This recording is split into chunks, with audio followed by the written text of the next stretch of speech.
Hello, YouTube. Thank you for joining me once again for Ambition, a Minuet in Power.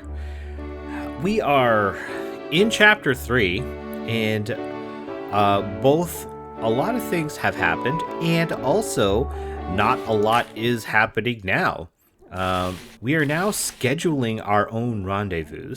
There have been no parties for a couple of weeks now, and yeah, we're just kind of trying to scrape by. Uh, Man, and things are, I don't know. Things are just, I don't know. I'm not sure how things are going. I'm not sure if there are more triggers that I need to do or what, but I, geez, guys, I'm like not sure how things are going now. Oh, the military is heading towards the alliance for revolution, which is good. Uh, Revolution has equal power to the crown now, but the revolution has both the bourgeois and the military in its side, and the military has a higher power than the church. So things are moving in that direction, which is good, I think. I'm just not sure what else we can do. At this point, I think all I'm doing is just going to La Place Royale because there really isn't much else that's going on here. So I think what I'm going to do is I'm just going to keep going here to La Place Royale and pick up gossip as I go along. And before I meet with Antoine, I'm going to sell that gossip and just either sell it for money and or I'm going to use it to sway influence. We'll see how we go and where we end up.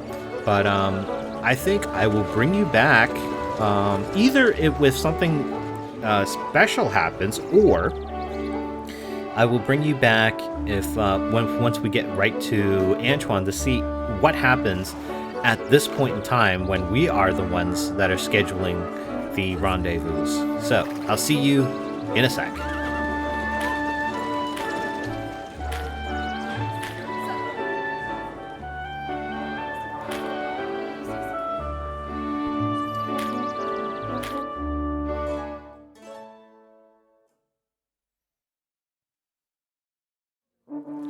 Oh, that didn't even take long. That was just one day, guys. I just went to La Place Royale once, and already we're here. Lines being drawn.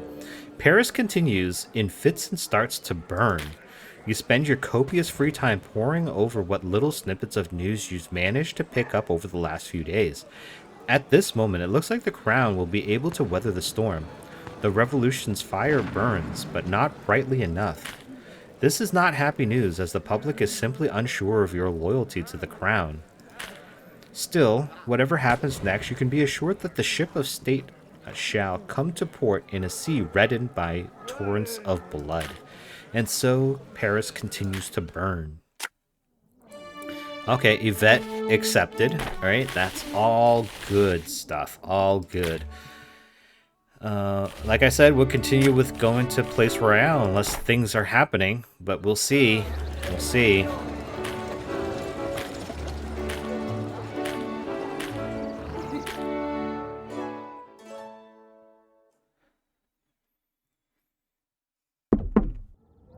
Oh.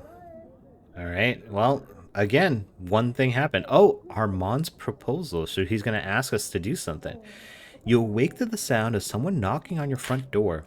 I'll get it, madame, Camille calls cheerily from downstairs as she goes for the door. You suddenly hear Camille gasp. Then there's the distinctive sound of her running up the stairs to your room. Madame, you won't believe it. Monsieur Armand is here. Oh. Sacre bleu, send him up right away. Or, what the devil is he doing here? Doesn't he know it's dangerous? That's 100% true. But you know what? At this point, everyone's in danger. And they don't know that he is a leader of the Frankish Habsburgian society. So maybe he is just as much in danger as everyone else. And the last option, Camille, when was the last time you saw him? Let's just send him up right away. Because at this point, I think Yvette is just like probably happy to see anybody, in addition to Camille. Sacre bleu, send him up right away. Of course, madame. With a lightning fast curtsy, Camille excuses herself and goes to fetch your fiance. She returns with Armand not long afterwards. Your wayward fiance greets you with a gentle kiss on the cheek. Bonjour, mon chéri. Oh, it's so good to be back here, even if it's for but a moment. Camille, if you'll excuse us. Oui, monsieur, she replies with a curtsy before she leaves the two of you onto your business. As you can imagine, I'm not just here for a social call, Armand admits. I knew it was dangerous for me to come here, especially given all that's happened recently. But what I'm about to say next simply had to be discussed in person. Our society hoped to advance our cause by slowly building consensus within the Estates General. However, the time for that is long past. We can't build consensus when people are killing each other out in the streets. After Johanna's disappearance, the raids on our society, our difficulties have only grown. In fact, I think the only reason I was able to escape the raids myself was because I was out warning everyone after the discovery we made when you came over for dinner. If you hadn't visited, he trails off and shudders at the possibility. What's important is that it's still possible for us to accomplish something useful amongst the uncertainty, but it won't be easy. To put it simply, we'll have to play to both the crown and the revolution at the same time. And something like that requires, so we can say either, or amongst the options, there's a common goal, or a mutual enemy, or a distraction. I think like a mutual enemy works, but that is kind of also a common goal and a distraction. But what helps out the best? I mean, really for the betterment of everyone, a common goal is the way to go, I think. But a mutual enemy is very effective. And distractions work pretty much all the time, but only for a short time. So I'm going to go with a common goal.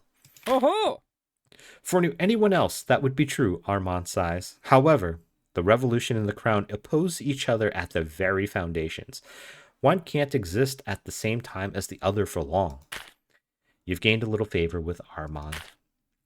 No, the only way we can appeal to both of these groups at the same time is to create a common enemy. I told you that this is effective, but like, truly, if you can find a common goal, that is the real way to go. Because once you defeat your enemy together, you're back at each other's throats again. We may not be able to bring about our original plan, but we can get both the revolutionaries and the crown to draft a close military and trade alliance with Austria, as well as guaranteeing the safety of the queen and her children. We might even be able to secure open borders between our two nations. This could help a lot of people. What do you need me to do, or how is this going to help anyone? And the crown and revolutionaries agreeing to the same thing? How? Well, at this point, I mean, things are bad for everybody. So maybe we just grasp at the first thing that gives us hope. What do you need me to do? Fantastique. I could count on you. This is, of course, where our plan becomes underhanded. What we need for this is for someone that we know well, who is already under suspicion by society, by framing them as a threat that we discovered, we can bring both the crown and the revolution to the negotiating table long enough to get our demands. Right now, our best choice for this deception is Madame Honorée Gazelle. She is mysterious, powerful, and gaining influence amongst the bourgeoisie at an astonishing speed. To put it simply, there are many in power that already fear her. Framing her as someone conspiring against the nation will help us save many lives. However, it also means that she will likely be imprisoned for life or executed. No, don't make me do this. I'm not going to do this. I'm not going to follow along with this plan. Like, I don't care what you say, Armand. We're not going with that. We need someone close to her to initiate this. Can I count on you, ma chérie? To save people's lives, I will help you frame Honorade. Or, I can't do this. I may have few scruples left, but this is just wrong. And Armand, are you seriously asking me to frame an innocent woman? I'm going to say no, like flat out. I can't do this.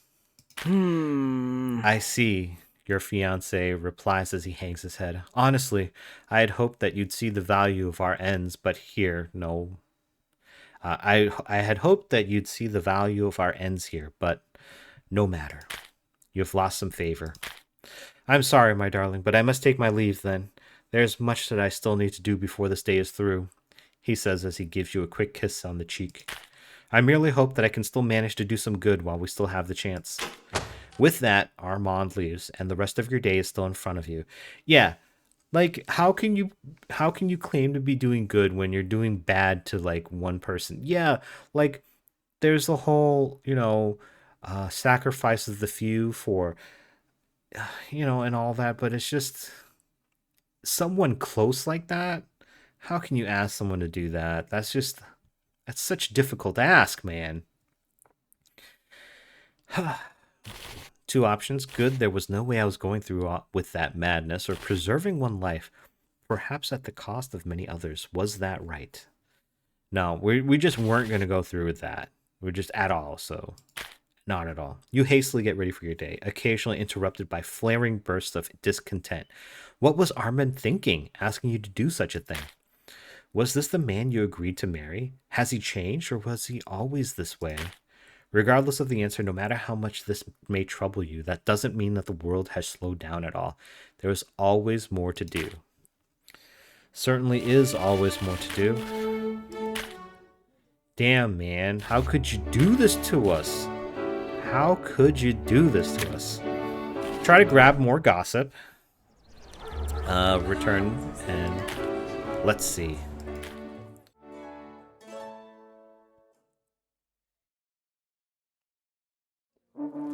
Oh, the violence in Paris has only gotten worse, which is often the case in times like these. Judging from the frantic murmurings you hear in the street, it's been confirmed that the crown is significantly more powerful than the nascent revolution. Of course, rarely does one group hold power alone, and the minor factions of France appear to be finally picking their sides. As expected, the church is supporting the crown, whatever good that might do. The church has greatly diminished versus years past, but all the same, priests regularly issue sermons exhorting their flocks to stand fast in support of their rightful king. Crown gained a little power. As one would surmise, the bourgeoisie has fallen in line behind the revolution, but in a weak and disorderly fashion. A small council of merchants, scholars, and doctors have spoken out against His Majesty and have refused to pay taxes until the revolution's demands are met. Revolution has gained a little power. The common soldiers of the military have risen up against their noble-born officers and placed themselves at the service of the revolution. However, years of mismanagement and skipped pay has sapped their strength. Still, professional soldiers are always an asset in any uprising. Revolution gained a little power. And so Paris continues to burn. I wonder if that happened because that's an update from this on a Sunday. Oh. While your own progress has ground to a halt, it feels like the advancement of time around you has only sped up. Last year, in October, a large crowd of women marched upon Versailles to demand bread, mostly armed with homemade pikes. However, this crowd was disjointed and sporadic, with many deserting upon seeing the armed guards at the palace. When their demands went unanswered, the mob attempted to storm the palace to present their demands to the royal family. In response, the guards opened fire, dispersing the crowd with force. Revolutionaries have come to refer to this tragic event as the Women's Massacre. This sudden violence began a string of defeats that the revolution is still reeling to this day. The crown has the stability and the necessary alliances to suppress any threats to their power as soon as they arise, preventing them from gaining momentum. Paranoia and desertion have withered the revolutionary ranks, as the crown recently released an edict of mercy promising legal clemency to any revolutionary that throws down their arms. This edict excludes all that have been branded as revolutionary leaders. And so, Paris continues to burn. Dude, crazy. Oh my god. What's going on? I must have like triggered so many things all at once, dude. Last night, a sleepy commune named Varennes made history. The last 2 years have been a collection of sporadic uprisings and unsuccessful battles as revolutionary forces spring up across the country, led by men like Robespierre, Lafayette, and Talleyrand. Their many narrow escapes from royalist forces have become the stuff of folk legends, and several factional accounts have already been published in the form of illegally distributed novels. However, one's luck can only last so long, and the revolutionary leaders were finally cornered, found hiding in the attic of the Rennes post office. With their leaders apprehended and brought back to Paris in chains, the remaining revolutionary forces scattered across France have been left demoralized and leaderless. And so Paris continues to burn. These days just keep going and stuff just keeps happening. I think I must have broke the game. Oh my god! Less than a year after the events in Varennes, a physician named Joseph Ignace Guillotine proposed a device that will decapitate the condemned quickly and cleanly. No longer will they twist and choke at the end of a hangman's rope. No longer will a misstrike from the executioner's blade leave a screaming man begging for a second swing. The guillotine kills instantly, for if one is to die, it should be done humanely. In fact, this device has already claimed its first life. A highwayman named Nicolas Jacques Pelletier, who was found guilty of murder, robbery, and rape. By all accounts, he was a wicked man. In fact, the crowd that watched his death was unsatisfied with his execution. It was too clean, too quick, too clinical. Perhaps they shall have to witness this guillotine at work a few more times before they warm to it. And so, Paris continues to burn. Guys, I learned through history, and also I think through museums and perhaps a few documentaries, the guillotine was not as clean or humane as people think it is. Often the blades were not sharpened or used so often that they dulled from the blood of use. And there are times where, or had been times where, people needed multiple guillotine swings to decapitate the head. And in those times, people were left suffering and tortured before their death because of the multiple swings that were needed. And there were many times where it was just, it was, there was a reason why the French Revolution was like pretty bad, guys. If you haven't already, you should probably look it up in history because it's pretty terrible. Yeah, these days. Wow, we're in October now. It has been a year and a half, and the people of France have truly warmed to this guillotine. The courts have been held in a situation of complete legal deadlock as the captured revolutionary leaders continue to argue their cases before the courts. Finally, His Majesty King Louis XVI broke the deadlock by simply ordering their executions by royal decree. While this went against France's legal norms, the tribulations and paralyzing violence of the last few years have dulled such sensitivities. For all the talk of their importance, rules and standards crumble easily before any firm wielder of power. This morning, one after the other, the revolutionary leaders were executed, and their heads stacked in rows upon the ground. Jeering crowds stamped upon revolutionary cockades and shouted, "Vive le Roi!" with every death. The king had once been accused of possessing a vacillating nature. He had not firmly kept his hands upon the reins of power, but after seeing so many threats to his rule, something has changed within him. No such indecision haunts him now. And so Paris continues to burn. Whoa, December now, another month. How long did this go on? A long time, I'm sure. Okay, now we're back out, dude. Your morning preparations are interrupted by the sounds of loud crashes and discontent outside. Normally that wouldn't be so strange, but this time the sounds are close. Uncomfortably close.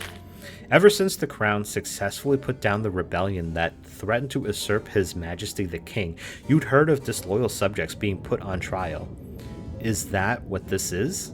You look out the window and see members of the city watch forcefully, tearing people from their homes and gathering them in the middle of the street. Your blood runs cold at the sound of a heavy fist banging against your door. We sided with the revolution, and we're getting our head chopped off, guys. It's off. It's off. I'll get it, Camille calls out from downstairs. Before you can stop her, you hear her opening the front door downstairs. This is immediately muffled by the sounds of a struggle. You stir at the sound of tramping boots. Someone is coming up the stairs. A sergeant of the Guet Royal bursts in, clutching an official notice in his fist. Yvette Ducot, you stand accused of high crimes against His Majesty the King. Okay. Well, no matter what we do, obviously, given the options, we get cut off, so it doesn't matter what we do or what we say. We're done. We're done. We're dead. I understand. I shall come with. You gasp as he grabs you roughly by the wrist in the middle of your sentence and immediately starts dragging you outside. You attempt to placate him, but it falls on deaf ears. Just before he drags you out of your bedroom, you manage to grab your traveling bag. It contains your journal and a pencil, along with Johanna's mysterious letter and your signet ring you found under the floorboards in the kitchen. Not long afterwards, you find yourself alone in a jail cell. You try to contemplate which indignity is greater, the fact that you're only still half dressed in your foundation garments, or the fact that you still haven't had breakfast yet. Taking a seat on your new bed, you wonder what this trial would be like. How does one even prove their loyalty to the crown? You do know one thing though. Whatever awaits you in this trial, you must succeed. Your very life hangs in the balance. The next day, a few days later. Alright, the royal trial. The next morning, you find yourself dragged into a crowded courtroom. It takes a second to realize that it's the most people you've seen at once in weeks. Looking around, you survey the crowd, feeling rare flashes of familiarity at some of the faces. It's likely you've seen them at various splendid parties over the years. Has it really been that long? Your life in Paris feels like it's just flown by. Yet, it feels eons from your life in the country. A judge from at the front of the house clears his throat, jolting you from your reverie. Ah, yes. You're supposed to be dissuading them from making you a head shorter. That's why you're here. Pay attention, everyone, and return to your seats. I shall have order in my courtroom. The case we have before us is quite out of the ordinary. Still, I shall not allow this folly to sully the decency of these proceedings. Madame Yvette Ducot, you stand accused of leading a conspiracy against His Majesty King Louis XVI. This is a high crime indeed. Leading a conspiracy against the king? You've done a lot of questionable legal things, but this isn't one of them. What is going on here? Oh, is this Johanna? Did she drop like some kind of thing on you? Or even worse, did Armand put this on you? Oh man. Should you be found guilty, the judge continues sternly, you shall be sentenced to death. How do you plead? I'd say innocent, Your Honor. Or, Monsieur, this is the first time I've even heard of these charges. Or, Your Honor, am I not supposed to have a lawyer present? I'm going to say innocent. Huh. He pauses to squint at you, examining you carefully. Duly noted. You've gained a little credibility. The Crown's prosecutor shall now make his opening statements. Thank you, Your Honor. The prosecutor says as he strides into the center of the room with a practiced ease, I am Antoine Foucault Tinville, and it is my duty to bring the enemies within our midst to justice. The woman who stands before you is charged with scheming with foreign agents and leading a group of revolutionary fanatics. Instead of living at peace with the bosom of our kingdom, which had provided for her subsistence, and instead of obeying the law, she instead plotted against His Majesty the King and against the Frankish people themselves. You've gained some peril. Madame Ducot, is it true that you were engaged to Baron Armand de Morbeau? Yeah, I was, monsieur, but I haven't seen him in months. Or what does that have to do with me? Or why, prosecutor, do you always start your courtship so strongly? Yeah, we haven't seen him in months. It's true. There's a medium credibility. Oh, really? Prosecutor Fouquier, do you have conclusive evidence that shows Madame Ducot was in contact with her fiancé for the last few months? I I do not, Your Honor. Then I must ask you to redirect your line of questioning, the judge growls impatiently. The jury takes note of this, and you can hear them murmuring in their approval of you. You have lost a little peril. Moving on, it is known to us that your fiancé's actions were done in service to a traitorous group called the Frankish Habsburgian Society. You attempt to keep your face blank, but your mind races. How exactly does he know all of this? This group aimed to suborn our kingdom to the monarchy of the Austro-Hungarian Empire. Their cause is treasonous by definition and would have made slaves of us all. Did you ever do anything to aid or abet this cabal of fanatics? With medium credibility challenge and say, no, I did not.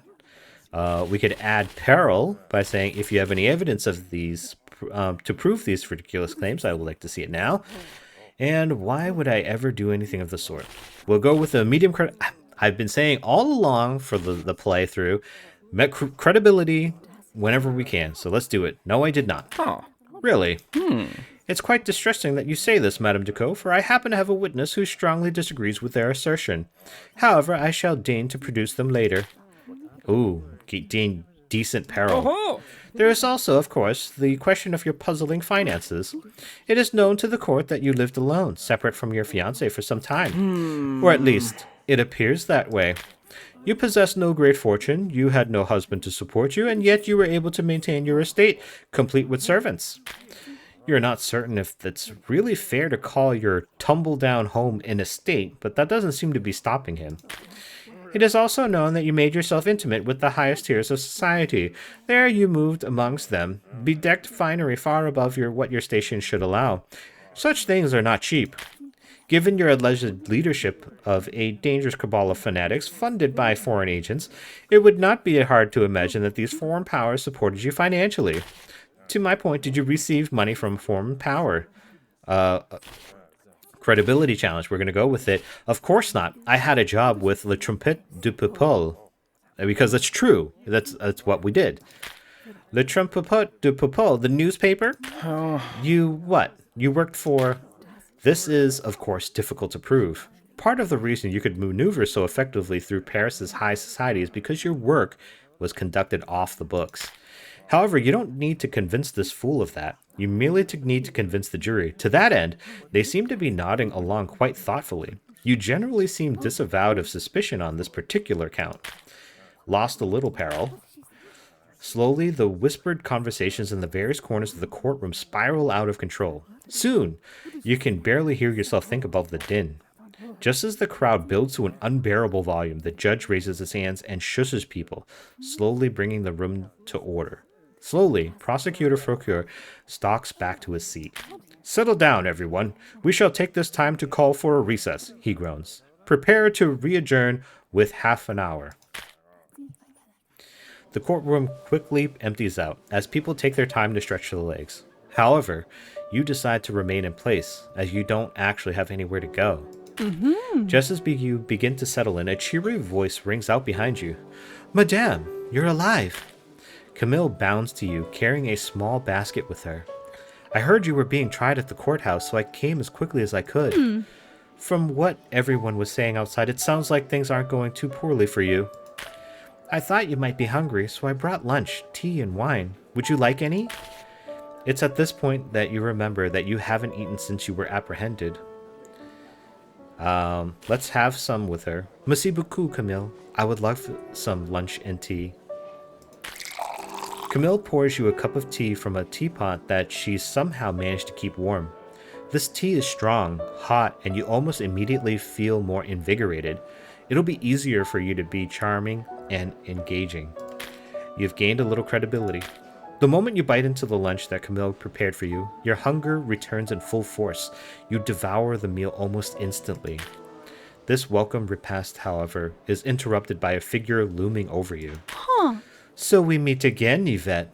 No, it's Johanna. She's going to be the witness. The witness, guys. It really is a shame that someone managed to connect you to this Frankish Habsburgian society. That bloodthirsty prosecutor has even gotten it into his head that you're the leader. Oh, but we have her signet ring and the that stuff that should be able to connect her to it. What a tragedy! Imagine you being wrongfully executed as the leader of a society you were never even a member of. Well, at least now the authorities will stop searching for us entirely, and it'll be so much easier for the Frankish Habsburgian Society to rebuild and continue its work. In fact, I imagine Armand will be extremely distraught by your passing and might even need a shoulder to cry on. At first, he'll be upset about my testimony, but that'll pass. In time, he'll understand that this was just a necessary evil. After all, I can be very convincing. So, why don't you be a good little sacrifice and just die for us? So we can say, you'll never get away with this, or go choke on your own tongue, you miserable harpy. Or laugh now while you still can, Madame Dujardin. Or should I say, Madame von Holbein? I'm going to go with that one. Let her stew a little bit. How do you know my name? She hisses at you through gritted teeth. She stops to breathe slowly and recompose herself. No, you have nothing, absolutely nothing. When this is all over, I will bury you. Soon you'll be forgotten, and I'll be free to do as I please once more. She claps her hands together. Well, it looks like the recess is about to finish up. I'll let you enjoy your last meal. Ta-ta, Yvette. With that, she leaves. I really don't like that woman, Camille mumbles to herself as she glares daggers at Joanna's back. Before you can reply, a guard ushers Camille to a seat at the back of the courtroom, and everyone else starts to take their seats. Your final challenge is about to begin. Oh, man. The judge stands before the court as the recess comes to a close. Order in my court. The trial of Madame Yvette Decaux is now back in session. The judge takes a seat, and from across the courtroom you can see Prosecutor Foucault already striding to the center of the room with a vicious gleam in his eye. To begin, the prosecution would like to call to the stand Viscountess Marcel de Foix. Both Marcel and her dog eye you hatefully as they shuffle to the center of the room. The whole court is shrouded in whispers as those assembled try to determine what business this disgraced fraud could possibly have here. Yeah, what could she possibly have on us? What is she playing at? What's her game? Viscountess de Foix, do you swear to tell the whole truth without hatred and without fear? Of course, good monsieur. As the prosecutor prepares to question this witness, you can't help but notice that Marcel hasn't stopped staring at you since she walked in. Viscountess de Foix, please describe in your own words the events that took place in February of 1789. One night at my estate, I was hosting a dinner party. In attendance was one Baron Armand de Marbeau. After dessert, he inquired to see if he could speak to me alone. Did you find anything unusual about this request? No. Back then, young men were routinely trying to court me so they could get across to my fortune, she sighs, then glares at you accusingly. Once we were alone, he started talking about our mutual interest in ensuring that France is guided by a wise and steady hand. While I agreed first, he then launched into his tirade about Austro-Hungarian Empire and how the French people stood to benefit. It didn't take long for me to realize that he was seriously proposing that we merge our country with another, that we'd given up our traditions and even the political autonomy of France. She snorts derisively at that thought. Obviously, a lady of my bearing could never have been swayed by such tawdry notions, so I demanded to know who put him up to this ridiculous plot. Armand never said who, but he said that he was but a representative of this Frankish Habsburgian society. He went on to mention that this group was run by an intelligent woman of humble origins. Regardless, I cast him out and demanded that he never speak to me again. Really? Because it was actually Johanna, and humble? No, she's noble. Well, she's not noble, she is a noble. Very, very big difference. While you know that last part isn't completely true, she certainly seems to believe the rest of it. Do you have any reason to believe that you know who the mastermind behind this so-called society would be? I do. Yvette Decaux visited my estate but a week later, inquiring after her Armand. She's certainly a woman of unusual cunning for her background, and obviously of low origins. It only makes sense that she's the ringleader. Never in your life have you been so insulted by a compliment. Merci, Viscountess de Foix. The prosecution rests. Citizen Decaux, you shall be given the right to ask a single question of the witness. Oh, joy of joys. A single question. How generous of them. Go ahead. Do your worst. So we can say, do you have actual evidence that I'm the ringleader, or is this just guilt by association?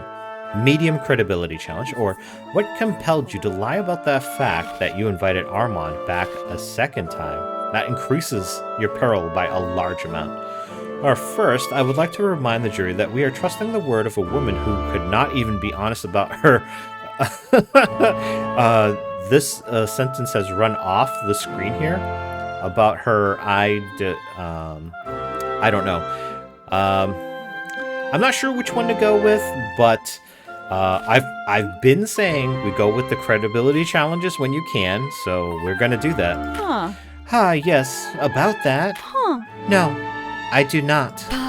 However, I think we can all agree that the word of a lady of standing such as myself should simply be enough. Marcel sees as you can all hear the jury mumble doubtfully about this particular sentiment. Yeah, because she was found to be a disgrace, because she's not nobility. Madame de Foix, do you have some proof that that's more substantial than hearsay and a supposition? I demand that you provide it immediately. Well, I don't have any. Are you happy? No, I most certainly am not. You have lost some peril. Madame de Foix, you are dismissed. We shall discuss your conduct here at a later date. The judge glares at Marcel as she slinks away, tiny dog in tow. With that, the judge takes a seat and you watch Prosecutor Fourcroy return to the center of the courtroom, a confident swagger in his step. The prosecution would like to call Johanna Dujardin to the witness stand.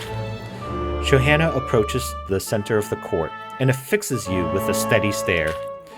Madame Dujardin, do you swear to tell the truth without hatred and without fear?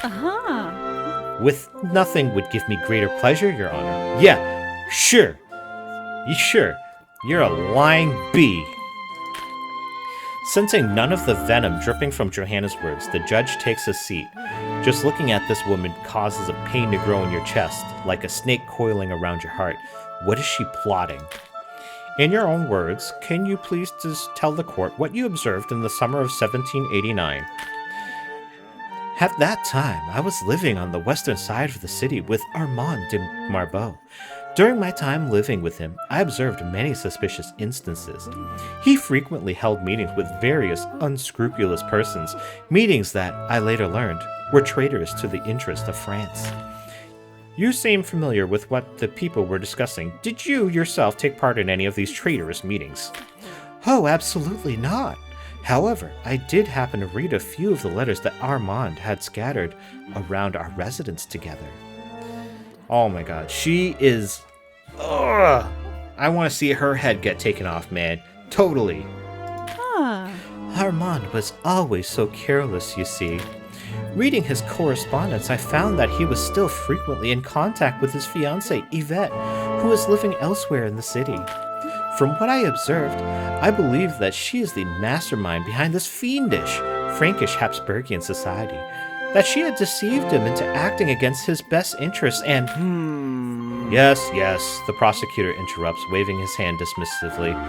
The court has agreed to look upon the Baron de Marbeau mercifully in exchange for your assistance in finding the leader of this organization. Now, in regards to your claim that the defendant is said mastermind, do you have any evidence to support this claim? Why, in fact, I do. Earlier on, I entrusted it to you as evidence of her crimes. It is a letter she sent to her Armand, detailing her involvement with this cabal of fanatics. I must confess that I stole this letter from Armand, but I hope that the court will be lenient upon me in light of my contribution to the public good. Don't worry, Madame Dujardin. I'm sure the court can be convinced to see the upright intent behind your transgression. To quote the letter discovered by Madame Dujardin, Armand, the success of the Frankish Habsburgian Society's success hinges upon your actions. You must put aside your reservations for the good of our cause. I've worked too hard since founding this great order to let the contemptible monarchs of this land stand in the way of my ambitions. At the end, it's signed your partner in conspiracy, Yvette. I think we have no choice but to believe this missive is the product of your nefarious handiwork, Madame Ducaux. The jury mutters darkly amongst themselves, and you cannot stop the horror you feel from reaching your face. I know, Yvette. Your traitorous words truly are shocking. I hardly believed them myself when I read them. Please, look upon your crimes for yourself if you bear to witness them, the prosecutor sneers as he shoves the letter in your face. You frantically scan the unfamiliar letter and feel your stomach plummet. It even looks like your handwriting. It's not a perfect forgery, but it's close. Oh, dude! Dude! The letter forger! He took our letter as subject matter to create this letter. We paid to frame ourselves. Dude! Crazy turn of events on that one. Wow. That's all. Wow. I cannot believe it. They got me on that one. They got me. You look at Johanna's smile. It's the smile of triumph that a predator gives its prey before the end. You look inside your bag with a smile of your own. Johanna may have fooled herself into thinking that she could possibly outwit you, but you already have everything you need to strip her of any delusions. The prosecution rests, Your Honor. The prosecutor takes a seat, and you take a moment to compose yourself. You're almost giddy with anticipation. As before, the court shall grant you the privilege of a question for your witness. I'm sure you have many questions, Yvette, but you should make this one count. Your Honor, before I question her, I would like to submit 3 items of evidence. The courtroom gasps at this unexpected declaration. What could you possibly have? Oh, they'll learn. Soon enough. I'm sorry, you would like to what? You'd like to what? Johanna spits. You! Stop this foolishness immediately! My title is Your Honor, Madame. The judge growls at Johanna. I shall remind you that I do not answer to your whims. My duty is to find traitors to the crown and have them removed from our midst. Madame Ducaux, what do you have for us? This better be good. Carefully, you lay out the 3 pieces of evidence you spent months gathering together for just such an occasion. First is the letter you found underneath your kitchen floorboards, detailing the existence of a mysterious Johanna who is leading the Frankish Habsburgian Society. With that, you introduced the letter that Armand gave you, the one signed by Johanna von Holbein. The handwriting matches that of the first letter, but unfortunately it's written in German. You're extremely fortunate, Citizen Ducaux, the judge chuckles. As a man of learning, I am perfectly able to read German. Please give the letter here. The judge reads in silence for a few minutes before intoning. Let it be known to the court that this letter indicates that the one known as Johanna Dujardin is actually an Austrian woman by the name of Johanna von Holbein. The letter details little else of relevance. Finally, you present the signet ring of the von Holbein family. Its sigil was used to seal both letters, originally intended to allow Armand to escape across the border to safety.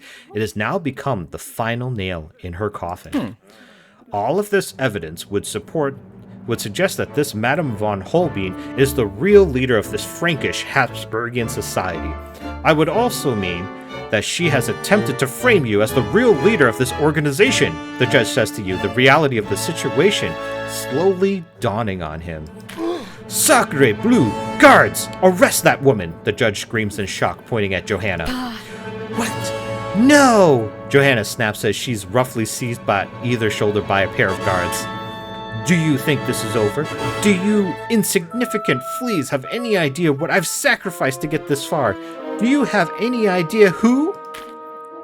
All of you Cretans had to do was admit for a single moment that you weren't the smartest people in the room, to admit that none of you have any idea what you're doing, but you couldn't even do that. This isn't the end. My ambition will not be contained, not by you, not by nations, not even by God. Huh. You are most fortunate then, Madame von Holbein. Your ambition will be ended by neither men, nations, nor the divine. No, it'll be the guillotine. It shall be ended by a guillotine. Guards, take her away. We'll arrange a proper trial for her crimes later. Johanna glares at you, her eyes dripping with hatred. We can say, enjoy the cells. I hear they're lovely this time of year. Or, don't forget this moment, Johanna. I want you to remember it while you burn in hell. Or, we can not even look at her. No, I'm petty. I'm petty AF. I'm totally going to say something to her. But what am I going to say? I'm going to say... yeah, let's go with don't forget this moment, Johanna. I want you to remember it while you burn in hell. Huh. You have no idea what Johanna says as the guards drag her away, kicking and screaming out of the court. All of her anger seems to have bubbled up at once, drowning what remains of her eloquence until all that remains is an animalistic shriek. For a brief moment, you wonder how close you were to suffering the same fate yourself. How well would you have fared in the throes of defeat? As for you, Madame Ducot, I have no choice but to declare a mistrial and find you innocent of all charges, the judge sighs. A mistrial, Your Honor? Surely you can't be serious. You will be silent unless you would like to join Madame von Holbein in a cell. I am absolutely through with you being contradicted in my own court today. Prosecutor Francois slinks away at this reprimand, but not before he gives you a haughty sneer. You decide to favor him with your broadest and sweetest smile. This trial is over. Yvette Ducot, you're free to go. You have lost all of your peril. Woo! With a gesture to the guards, he finishes up the proceedings and the crowd begins to file out of the courtroom. You follow them outside, eager to leave this place behind. Madame, you did it! You survived! Camille exclaims as she bounds over to you and seizes you in a hug so fierce that it nearly crushes the breath from your lungs. With that, it feels like a great weight has lifted from your shoulders. You did it. You're free. France is, of course, still in a state of chaos. Then again, you have a hard time remembering a time when it wasn't. You know in the back of your mind that nothing has changed materially. However, you can't help but feel like the dusk air tastes fresher than any other you've ever experienced. From the courthouse steps, you watch the sun set on Paris, and the city feels like an old friend. No longer you feel like an intruding stranger. In fact, you feel like you could truly belong here, if you so choose.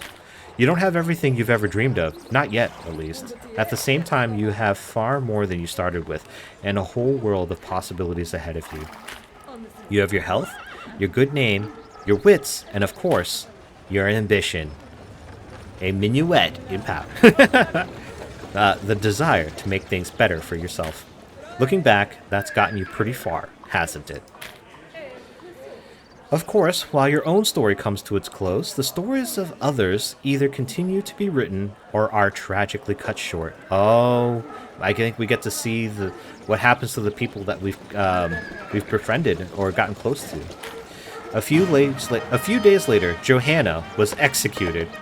She wove a web to trap you, and soon found that she herself could not escape it. Just like Marcel, she had made the foolish mistake of getting in your way and suffered a suitable fate for doing so. However, the rest of Paris still marches on even as you reassert yourself and consider an appropriate way to celebrate your newly proven innocence. Who knows, maybe you're actually the one throwing a party for once. Elizabeth, the great painter haunted by the malaise that sapped her inspiration and stifled her art. With the nobility's victory over the revolutionaries, Paris eventually returned to something resembling normalcy. However, Elizabeth still struggles with both her past scandals and a dearth of artistic inspiration. I don't think we've met this person at all. Ludovico, the priest pushed into the clergy against his will, who struggled with a higher calling that pulled against his desire to have the love and happiness afforded to the parishioners he himself led in prayer. Back in Rome, he was happy to watch the nobility maintain their grip on power as it prevented the revolutionaries from bringing more bloodshed to an already troubled country. He spends his day sending petitions urging His Majesty King Louis XVI to use his newfound stability as an opportunity to alleviate the suffering and starvation so rife amongst the people. But he has yet to receive a reply. Honoré, the opulent and domineering widow who still grieved openly for her husband Charles, who passed away all those years ago. Despite her attempts to urge her associates in the bourgeoisie to oppose the nobility's stranglehold on power wherever possible, the revolution was crushed regardless. A few months later, she was guillotined for the crime of sedition. Oh no, she died. Guys, I'm so upset about this. This is crazy. I wanted her to survive. Perhaps now she and Charles will finally be reunited. There is also Antoine, the fiery revolutionary who would stop at nothing to bring liberty to France, even from the beginning. He burned with an ardor that threatened to become a raging inferno. When the dream of revolution died, Antoine died with it. Armed guards stormed his modest apartment a few weeks ago. Instead of surrendering to the enemies of the people, he died struggling to strangle the first man who attempted to arrest him. Pierre, of course, survived the upheaval because men like him have always been well equipped to survive anything that fortune might throw their way. Honest men may find themselves ill-prepared in times of unease, but dishonest ones are quite used to facing danger at every turn. Of course, that's usually because their dangers are entirely of their own creation. While he may have been seen toasting to the victory of nobility and tradition, he's also been heard grousing to himself about the renewed, harsh censorship laws being imposed by the crown. Printing the salacious truth is going to be a lot harder for the foreseeable future. Fatima, the enterprising dressmaker who was the font from which much of your elegance flowed, has still managed to keep her shop open. After the nobility's close call with consequences for their excesses, there's been a renewed interest in personal direct protection. More and more clients have been requesting that Fatima use tightly stitched layers of silk to add armor to their refinery. It might even work. At least, it's likely to work if the assassin in question also agrees to use a silk dagger. Regardless, she's happy enough to take their money. And of course, there's Camille, your indefatigable handmaiden, who has been by your side since your first moments in Paris. Camille was overcome with joy to discover that not only did you survive your trial, but that you were intending on staying in Paris. In another turn of fortune, it was discovered that your landlord recently fled Paris in order to avoid prosecution for a staggering list of financial crimes. With no one to claim the building, you're now its de facto owner.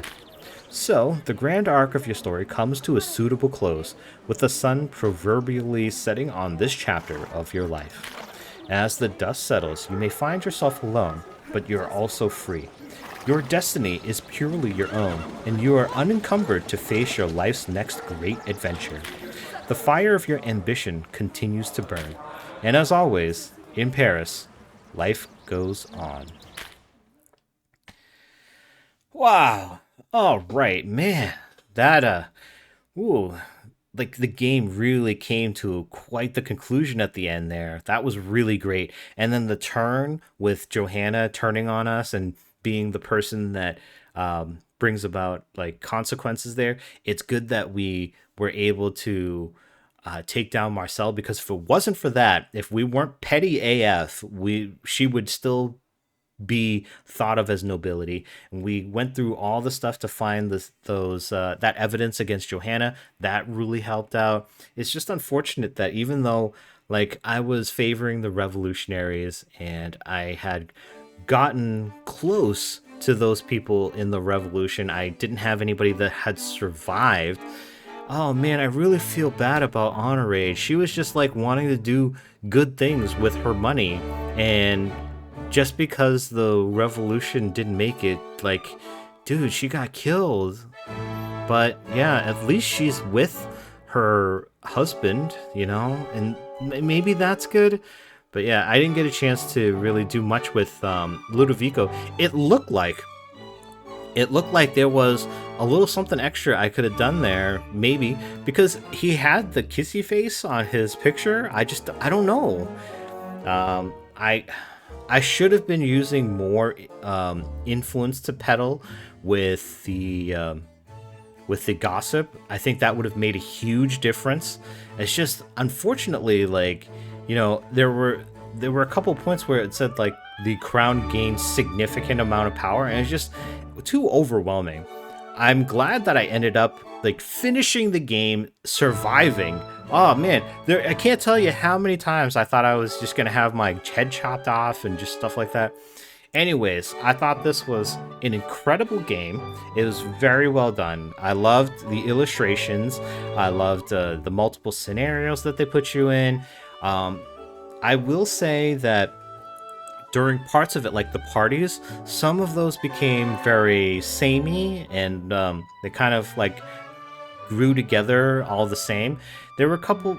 It was hard to tell, like, also which conversations were important, which would move the story. I still, at this point, don't know whether the story progressed because of a timeline and everything just moved fast, or if something got held up because I didn't do this one particular thing. So, and then once I did, everything just like zoomed by because I thought maybe I had some more time. I'm not sure. But oh, and one other nitpick was like somebody really should have like proofread some of this dialogue, because there were multiple times where I was like, wait a minute, is that written correctly? I mean, I will admit that sometimes maybe I'm just an idiot, but it seemed like somebody could have done a little bit more proofreading. But hey, maybe I'll just take it as like, maybe they are French. I don't know. Anyways, the story, great, incredible, very well worth another playthrough. However, I don't know about whether I will do another playthrough in video format to record for you guys, just because there's a lot of reading, and I'm told that you can't skip through the text. Although if you were able to skip through the text, it would probably go through so quickly, and there's so many options, it's hard to tell where you're at. Anyways, maybe if I were to do this, maybe that would be, I don't know, a live stream or something. But yeah, just reading through everything just takes a lot of time and a lot of effort, and like I know my throat would get really rough and raw. There were a couple times I had to take several days off from recording just to get my voice back, and it was just tough, but well worth it in the end. I highly recommend this game for anybody that's into visual novels and dating simulators. This was so well done. I didn't even realize it was a dating simulator until like halfway through. Like, guys, that's great. The story was really engaging, and I thought it was really great. I hope that you guys have enjoyed. I hope that the next game you will enjoy as well. Guys, if you want to help me out, please consider subscribing and dropping a like and or a comment. It really helps me out, really keeps the motivation flowing, and I hope that you guys will continue enjoying the stuff that I put out here. With that said, I hope that you will come back for another game or the next game, and I will see you then.